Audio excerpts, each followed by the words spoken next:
की स्टार्टिंग करी हूँ दिन में से और आज भी जा रही हूँ भागवत में और वहाँ जाने के बाद आप लोगों को दिखाऊंगी। वीडियो में आप लोग बने रहे। मेरा जन्म सुरुचि के गर्भ से हो जाए। जब मेरे गर्भ से तू जन्म लेगा तब तेरे पुरुषम तस्यैवानुग्रहेण में उस महापुरुष की आराधना करके ये वरदान मांग, तू मेरे गर्भ में आ।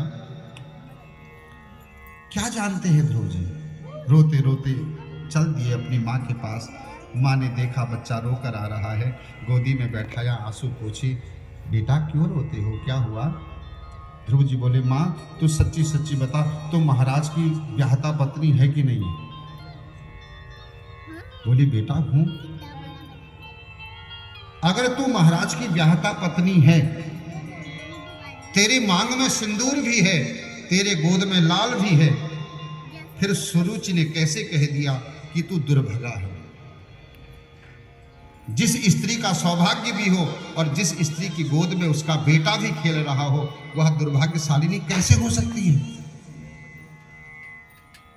तब जो सुनीति ने कहा ना, महाराज ये सुनने लायक है। आज सुनीति कहती है, सत्यम सुरुच्या विहितम भवानी। बेटा, जो सुरुचि ने कहा ना मैं दुर्भगा हूं, बिल्कुल सत्य कहा। मेरे मांग का सिंदूर मात्र समाज को दिखाने के लिए रह गया और मेरे गोद का लाल मात्र मुझे ढाढ़स बंधाने के लिए रह गया। बेटे, मांग का सिंदूर, गोद में बेटा भी बेकार है अगर पति का प्रेम स्त्री को न मिलता। सच बताए, जिस स्त्री को उसका पति प्रेम न करे वह दुर्भाग्यशालिनी ही होती है बेटी।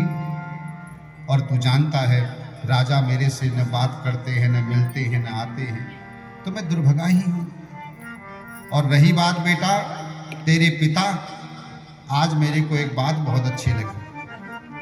मैं तेरे को तेरे बाप का पता नहीं बता पाई, लेकिन तेरी सौतेली माँ तेरे को कितना चाहती है, उसने तो परम पिता का पता तुझे बता दिया। बेटे, अगर तू अब सच में मेरा बेटा है तो जा तो उस परम पुरुष की आराधना कर। अरे संसार का बाप तो एक दिन छोड़कर चला जाएगा, अगर उसकी गोद में बैठेगा तो हमेशा के लिए बैठ जाएगा। कितना कहना था महाराज। 5 वर्ष का बच्चा क्या जाने। अब ध्रुव जी ने अपनी मां के आंख को पोंछा, आंसू पोंछे, और ध्रुव जी ने अपनी मां के हाथ को अपने सर के ऊपर रखाया। और पता है, अपने सर पर हाथ रख करके ध्रुव जी ने मां से कहा, मां मेरे को एक आशीर्वाद दे दे तू आज। क्या आशीर्वाद दो बेटे? एकमेव हि साहाय्यं मातुर में कर्तु करहसि, अनुज्ञां देहि मे विष्णु यथाचारा धराम्यहम्। मां, अब देखो, थोड़ा विचार करके देखो, जो बच्चा अपने माँ बाप से आशीर्वाद लेकर घर से निकलता है ना महाराज, उसके लिए असाध्य। तब पता है सासू माँ बड़े उससे कहती है, मिल सोचा तू है जानी तू सुधार नहीं था। जिसको पैदा देने वाला नहीं सुधार पाया, उसको वो बेचारी क्या सुधारेगी भाई। लेकिन आपने उल्टा उस बेटी का, उस बेचारी का जीवन बर्बाद कर दिया, नर्क कर दिया, मात्र इसलिए शायद मेरा बेटा सुधर जाए। तुम इतने लालची हो गए, तुमने किसी के जीवन को दांव पर लगाया अपने बेटे के जीवन को सुधारने के लिए। एक बात कहूं, ऐसा कभी नहीं करना चाहिए। अगर कोई तुम्हारी बेटी के साथ ऐसा कर दे तो तुम्हारे हृदय में क्या गुजरेगी, सोचो। किसी का बेटा बिगड़ा हो, तुम्हारी बेटी से ब्याह करा दे, आप उसे सह पाओगे? आप चली लीजिए, बिल्कुल ना हमको भल रहे चाहिए और चल बिगड़े भी बिल्कुल बस जो कर दियो, भले उस बेचारे का जीवन नरक हो जाए। ऐसा ना करिए महाराज कभी। पहले प्रयास करिए, हम जब छोटा है ना तभी से उसको संस्कार दें। लेकिन आजकल के माँ बाप की गलती पता है कहाँ है? बचपन में इतना लाड़ प्यार दे हमारे शास्त्र पढ़िए, कभी सीखिए, सुनिए बच्चों का पालन कैसे करना है। लाड़े 5 वर्षाणि 10 वर्षाणि ताड़े षोडशे मित्रवद व्यवहारम। हमेशा प्रसन्न रहेंगे आप अपने जीवन में। तुम्हारा बेटा कभी नहीं बिगड़ सकता, तुम्हारी बेटी कभी नहीं बिगड़ सकती। करके तो सीता राम राम राम, हरे राम राम राम सीता राम राम राम, हरे राम राम राम सीता राम राम, हरे राम राम राम सीता राम राम राम, हरे राम राम राम सीता राम राम राम, हरे राम राम राम सीता राम राम राम, हरे राम राम राम सीता राम राम राम, हरे राम राम राम सीता राम राम राम, राजा राम राम राम, राजा राम राम राम, राजा राम राम राम, राजा राम राम राम, हरे राम राम राम सीता राम राम राम, हरे राम राम सीता राम राम राम, हरे राम राम सीता राम राम। बोलो भागवत भगवान की।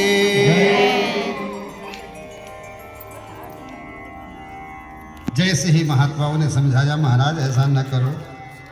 आजकल के बच्चे भी कहते हैं महाराज भगवान आपने देखा कब? अब उनसे कहो भाई भगवान को देखा नहीं जाता, भगवान को महसूस किया जाता है। भाई अनुमान प्रमाण है, प्रत्यक्ष प्रमाण है, बहुत सारे प्रमाण होते हैं, लेकिन भगवान दृष्टिगोचर नहीं है। अर्जुन नहीं पहचान पाया संग में रहते हुए, तब भगवान को कहना पड़ा ददामी दिव्य चक्षु में।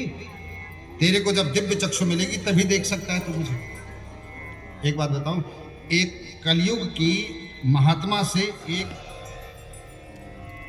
एक बात बताए, जब तक गाय कटती रहेगी तब तक कुछ नहीं हो सकता,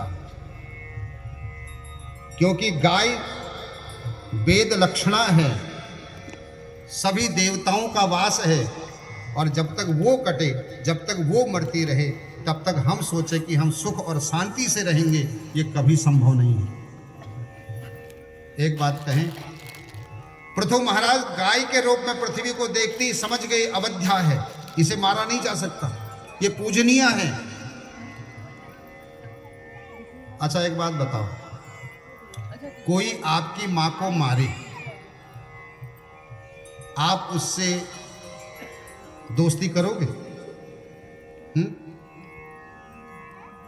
करोगे नहीं करोगे? तो हम गाय को पूजने वाले हैं, कुछ गाय को काटने वाले हैं, तो दोस्ती कैसे हो सकती है? संभव है संभव? दे रखा लोग आ रो खा, फिर हमारा चलवा जाकर उठे बेली जाओ। क्यों? हमारे घर में हमारा ही कोई दूर का मेहमान आकर के ज्यादा दिन तक घर में डेरा जमा ले तो घर में अशांति शुरू हो जाती है। और जिसका हमारी जाति खानदान कुल गोत्र से कुछ लेना नहीं देना नहीं, धर्म परंपरा से लेना देना नहीं, वो हमारे बीच में रहे तो हमें कोई कष्ट नहीं। आतना शक्य थे। पृथु महाराज मन में सोचने लगे, गाय को मारने वाले को दंड देना चाहिए, उसे मार देना चाहिए, लेकिन गाय की रक्षा करनी चाहिए। भले ही पृथ्वी ने कितना ही अपकार किया है, लेकिन ये गाय के रूप में आई है, इसलिए इसे मारना नहीं चाहिए। तब तुरंत समझाते हुए कहा, वसुदेव तू ऐसा क्यों करती है? तब जो पृथ्वी ने कहा सुनने लायक है। पृथ्वी कहती है, राजन जब प्रजा धर्म कर्म करती है तब मैं अपने गर्भ से रत्न भी लुटाने लग जाती हूँ, और जब प्रजा पाप कर्म में लीन हो जाती है तब मैं धीरे धीरे सब देना बंद कर देती हूँ। एक बात कहें, आप धर्म कर्म करिए, पृथ्वी सब कुछ देगी आपको। अरे अन्न छोड़िए महाराज, आपको रत्न भी उगलने लगती है पृथ्वी। राजा धर्मात्मा हो, प्रजा धर्मात्मा हो। होगा रे कोई कारण होगा, एक झोली में फूल भरे हैं, एक झोली में कांटे। कोई कारण होगा, हो कोई कारण होगा, कोई कारण होगा।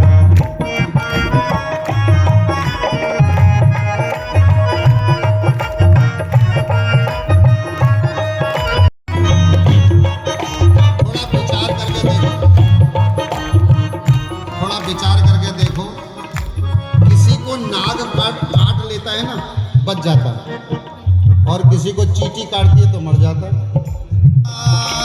नाग बिलस मिल जाए किसी को जीवन दान, नाग बिलस ले तो मिल जाए किसी को जीवन दान। नाग बिलस ले तो मिल जाए किसी को जीवन दान।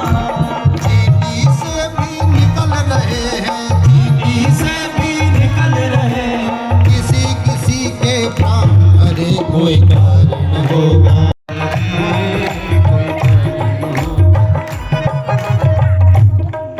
कहने का मतलब इतना है, भजन गाने का समय नहीं है, लेकिन गाली मुखड़ा सुनाना था।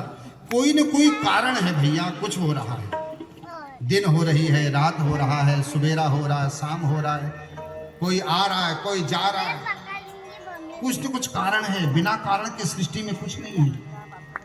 बस जिस दिन समझ में आ जाए गुरु कृपा से। आज प्रियव्रत को जब ये सब समझाया तो प्रियव्रत जी महाराज समझ गए, इन्होंने ये दुराग्रह छोड़ दिया। लेकिन एक आश्चर्य हो गया, 7 दिन रथ लेकर चले थे, इसलिए 7 समुद्र और 7 द्वीप प्रकट हो गए। इसलिए हम कहते हैं सप्तद्वीप वसुंधरा। इनके 7 पुत्र हुए विवाह के बाद, तो इन्होंने 7 पुत्रों को 7 द्वीपों का राजा बना दिया। पहला द्वीप है जम्बूद्वीप। अच्छा, द्वीपों के नाम भी हैं, जम्बूद्वीप, प्लक्षद्वीप, कुशद्वीप, सालद्वीप, क्रौचद्वीप, पुष्करद्वीप। ऐसे ही समा गई महाराज। अब जब 5 मिनट, 10 मिनट, 15 मिनट, 20 मिनट हो गए, लेकिन किसी की तलवार चली नहीं। इन्होंने सोचा आंख खोल के देखो माजरा है क्या। जैसे ही आंख खोल के देखा तो जिनकी तलवारें हाथ में थी उनके मुंडे मुंडे दिख रहे थे। अरे ये सब किया किसने? सामने देखते हैं तो मूर्ति दिख रही है, लेकिन सबके सर धड़ से अलग हो चुके हैं। भरत जी समझ गए माँ नहीं चाहती, अभी मेरा समय लगता है, शेष बचा है। तो बोला माँ तेरी कृपा है, रखना चाहे तो रख, न रखना चाहे तो तेरी इच्छा। मेरी चाही मत करो मैं मूर्ख अज्ञान, आपकी चाही मैं माता है मेरा कल्याण। बस इसी भाव को लेकर के निकल लिए जंगल की ओर। राजा रघुगण की पालकी उठाने वाला कम्हार बीमार हो गया, एक लगा दिया महाराज जी को पालकी में। चलो महाराज जी। अब महाराज जी डरे, बोले धर दो कंधे पर। क्या मुक्के का प्रहार किया तो खंभ फटा, और जैसे ही खंभ फटा तो महाराज अंदर से भगवान नर और सिंह बनकर के प्रकट हो गए। और जब नरसिंह बनकर के प्रकट भगवान हो गए तो हिरण्याकश्यपु भागने लगा। भगवान ने पकड़ लिया, देहली में ले जा करके सारे वरदान पूरे कर दिए, उसका उद्धार कर दिया। लेकिन भगवान का क्रोध शांत नहीं होता।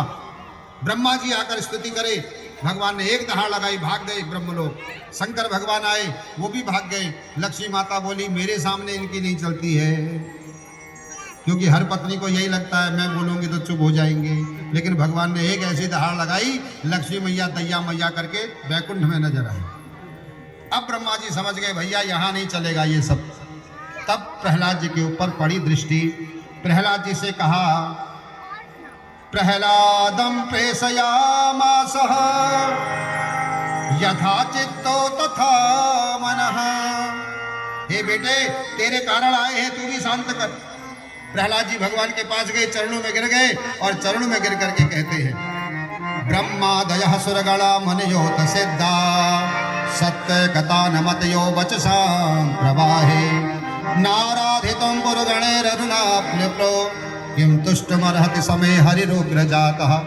हे प्रभु, आपको बड़े ब्रह्मा शिव जैसे देवता, इंद्रादि जैसे देवता भी प्रसन्न नहीं कर सकते, फिर राक्षस वंश में पैदा हुआ ये प्रहलाद आपको क्या बना सकता है, क्या जान सकता है।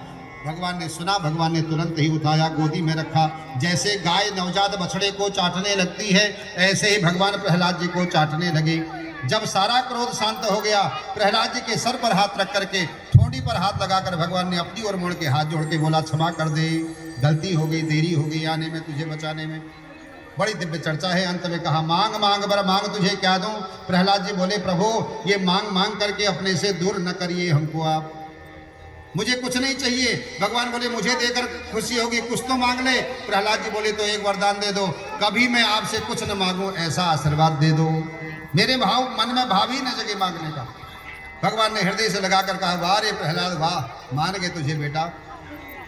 जैसे ही राजगद्दी पर बैठाया, पिता की आनंद ले, इतने में कहा, प्रभु सुनो सुनो, अब मन कर रहा कुछ मांग लूं। भगवान बोले, वाह ये गद्दी भी जोरदार है, जब तक नहीं मिलती तब तक आदमी कहता है कुछ नहीं चाहिए, गद्दी मिल जाए तो फिर कहता ला दे, फिर जोड़ता नहीं। खतरनाक है गद्दी।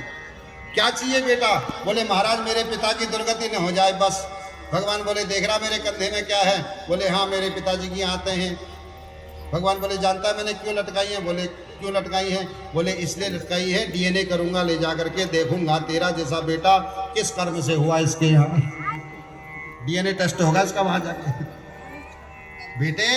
उसके बाद दिव्य वर्णाश्रम व्यवस्था की कथा है 5 अध्याय में। ब्राह्मण, क्षत्रिय, वैश्य, शूद्र, इन 4 वर्णों की कथा बड़ी दिव्य है। जो लोग कहते हैं ना ये वर्ण व्यवस्था हम लोगों की बनाई है, उन्हें भागवत पढ़ लेना चाहिए, गीता पढ़ लेनी चाहिए।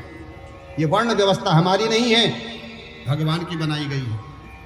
भगवान के ही शरीर में 4 वर्ण रहते हैं।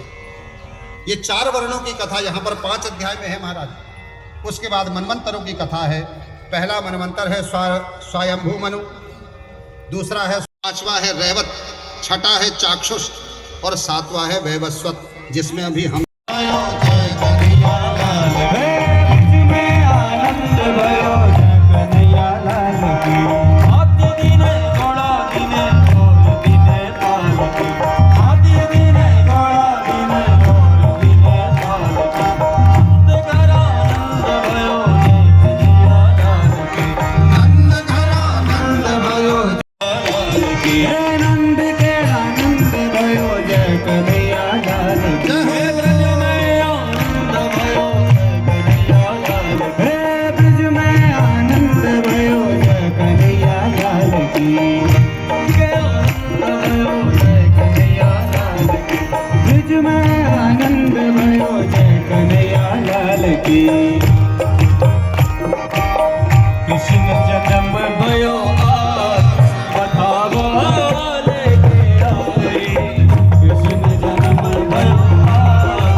बधाई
साड़ी भी लूंगी मैया लहंगा भी लूंगी, साड़ी भी लूंगी मैया लहंगा भी लूंगी, साड़ी भी लूंगी मैया लहंगा भी लूंगी। होली में जग बनाए यशोदा मैया दे दो बधाई, होली में लूंगी लगाए यशोदा मैया दे दो बधाई। हार भी लूंगी मैया चूड़ी भी लूंगी, हार भी लूंगी अल्लाह की सुन के मैं आई यशोदा मैया दे दो बधाई, अल्लाह की सुन के मैं आई यशोदा मैया दे दो बधाई। कृष्ण गोविंद हरे मुरारी हे नाथ नारायण वासुदेव, कृष्ण गोविंद हरे मुरारी हे नाथ नारायण वासुदेव। राधे राधे राधे राधे राधे आरती कुंज बिहारी की गिरधर कृष्ण मुरारी की, आरती कुंज बिहारी की गिरधर कृष्ण मुरारी की, आरती कुंज बिहारी की गिरधर कृष्ण मुरारी की। में बैठ से कनकमय मोर मुकुट बिंद से, देवता दर्शन को तर से, गगन सो सुंदरा गोप कुमारी की, गिरधर कृष्ण मुरारी की, आरती कुंज बिहारी की। भागवत सुन के घर भी आ गए हैं और वीडियो यहीं एंड करूँगी। वीडियो अच्छी लगे तो लाइक करना, शेयर करना, सब्सक्राइब करना बिल्कुल ना